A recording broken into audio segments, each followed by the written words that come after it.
ఇంకొకటి ఇది చెంగిచెర్ల జైలే.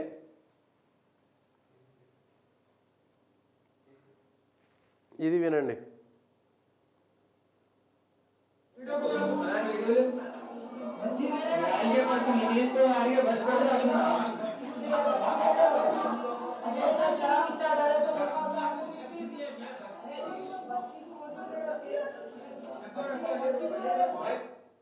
ఈ చంటి బిడ్డను ఎత్తుకున్నటువంటి వ్యక్తి ఒక హిందువు. అతను ఇంకొక వర్గానికి సంబంధించి మళ్ళీ ఏదో తలకాయ నొప్పి ఆ పేరు ఈ పేరు చెప్తే ఒక రెచ్చగొట్టిరు అంటారు.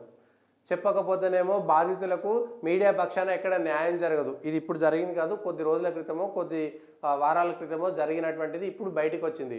ఇట్లాంటి సంఘటనే గతంలో టోలీ చౌకీలో కూడా జరిగింది. ఈ సంఘటన ఏం జరిగిందంటే, ఇతను ఒక అబ్బాయి హిందువు ఇతర మతస్థురాలని ప్రేమించి పెళ్లి చేసుకున్నాడు. అతను చార్మినార్ దగ్గరకు వచ్చిండు. చేతిలో చంటి బిడ్డ ఉంటే ఆ చంటి బిడ్డను ఎత్తుకున్నటువంటి వ్యక్తిని ఇక్కడ ఎవరో మోరల్ పోలీసింగు, మాబు లించింగు అని మాట్లాడేటువంటి కుహన లౌకికవాదులారా, అత్యంత ప్రేమను ఒలకబోసేటువంటి ఇలారా వాళ్ళు ఎవరు అక్కడ నాగరాజుని చంపారు కదా సరూర్ నగర్ ఏరియాలా. నాగరాజు అనేటువంటి వ్యక్తి ఒక దళితుడు ఇతర మతస్థురాలని ప్రేమించి పెళ్లి చేసుకుంటే పట్టపగళ్ళు నరికి చంపేసిండ్రు స్వామి. ఏ ఒక్క ప్రేమికుడు ఏది ఇందిరా పార్క్లో పోయి ప్రేమికుల రోజున మతాంతర కులాంతర వివాహాల మీద పెద్ద పెద్ద వీడియోలు చేసిన పెద్ద మనుషులారా ఎవ్వరూ స్పందించలేదు, లాగులు తడిచిపోయినాయి. అది ఇవాళ ఈ అంశంలో కూడా టోలీ చౌకీలో కూడా అంతే. అంటే హిందువుల అమ్మాయిల మీద లవ్ జిహాద్ పేరిట ఏ మతం వాడైనా హిందువుల అమ్మాయిలను ఎక్కించుకుంటే ఎవరు పట్టించుకోదు. అంటే హిందువులకు సిగ్గు లేదనుకోండి, బుద్ధి రాదు, అది వదిలేసుకుంటారు. విశాలమైనటువంటి హృదయం కాబట్టి వదిలేస్తారు. ఇక్కడ ఈ పాపం ఇతని మీద ఈ మూక ఎంత దారుణంగా అల్లరి. ఇగో ఆమె బతలాడుతున్నది.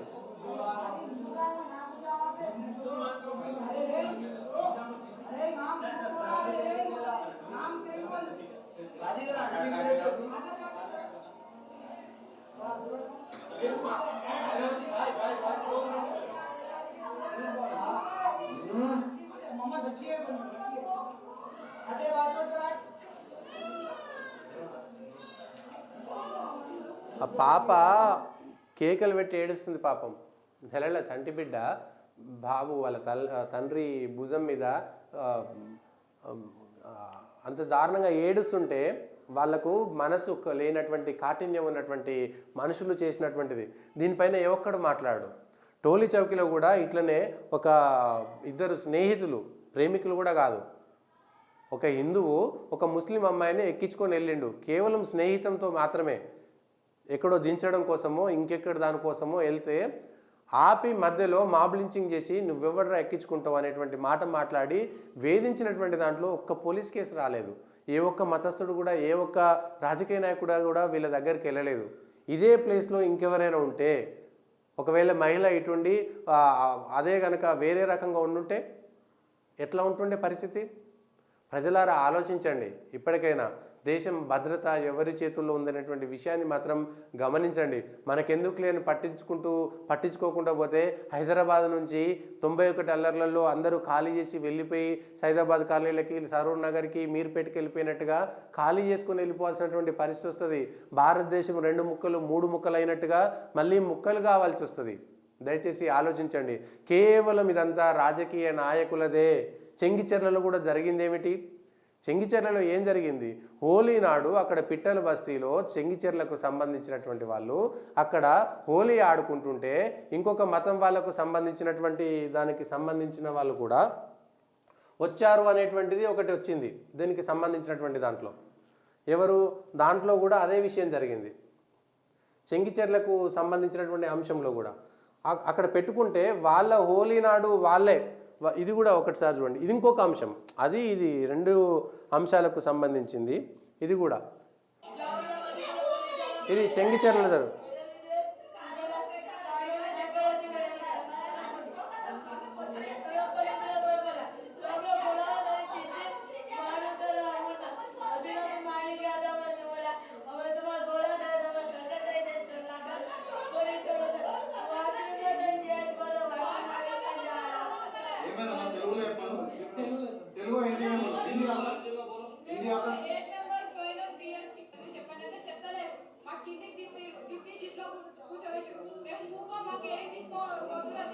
చూసుకుంటామని చెప్పి కావాలని బలవంతంగా కుక్కబెట్టిరు. అక్కడ కోడుంబ దాకా తీసుకుపోయి అక్కడ నుంచి తిప్పి మన పిఎస్ దగ్గరికి తీసుకొని వచ్చినాక ఈ కుటుంబం మెంబర్స్ ఏమో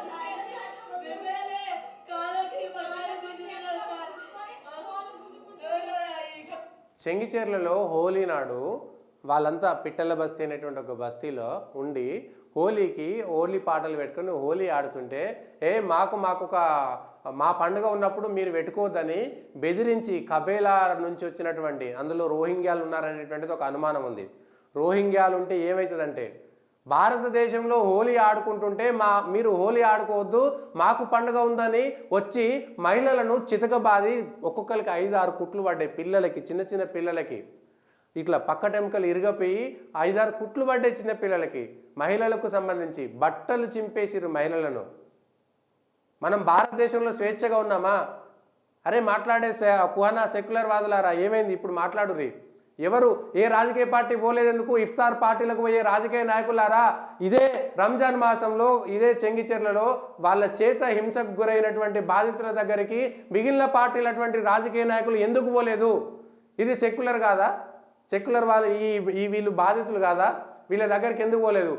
పోలీస్ స్టేషన్కి పోతే కంప్లైంట్ ఇవ్వడానికి వీళ్ళే దెబ్బలు తింటే వీళ్ళ మీదనే ఉల్టా కేసులు పెట్టి వీళ్ళనే వేధించారు అనేటువంటిది ఏడ్చుకుంటూ ఒక ఆడతల్లు చెప్తున్నటువంటి విషయం. మరి ప్రపంచానికి హిందూ సమాజానికి ఎప్పుడు సిగ్గొస్తుంది అనేటువంటిది చూడాలి. సేఫ్గా ఉంటారా? మీ ఇంట్లో నుంచి పోయినటువంటి ఆడతల్లులు ఆడపిల్లలు సేఫ్గా ఉంటారా? భారతదేశంలో ఎవరు స్వేచ్ఛగా ఉన్నారు? భారతదేశంలో హిందువులు 2వ తరగతి పౌరులుగా ఉన్నారు అనడానికి మరొకసారి నిదర్శనం ఇది. మైనార్టీల పేరుతోటి దేశం మొత్తం వాళ్ళకు రాసిచ్చేటువంటి ప్రయత్నం చేసి ఇప్పటికే దేశం 2 ముక్కలైంది నాయన.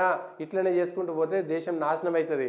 ఈ బాధితుల కోసం మిగిలినటువంటి వాళ్ళంతా కూడా ఎగేసుకొని వాళ్ళ కోసం టోపీలు పెట్టుకొని ఇది పెట్టుకొని అది పెట్టుకొని పోయేటువంటి రాజకీయ నాయకులారా ఒక్కసారైనా కళ్ళు తెరవండి. వీళ్ళ కోసం మిగిలినటువంటి పార్టీలు ఎందుకు రాలేదు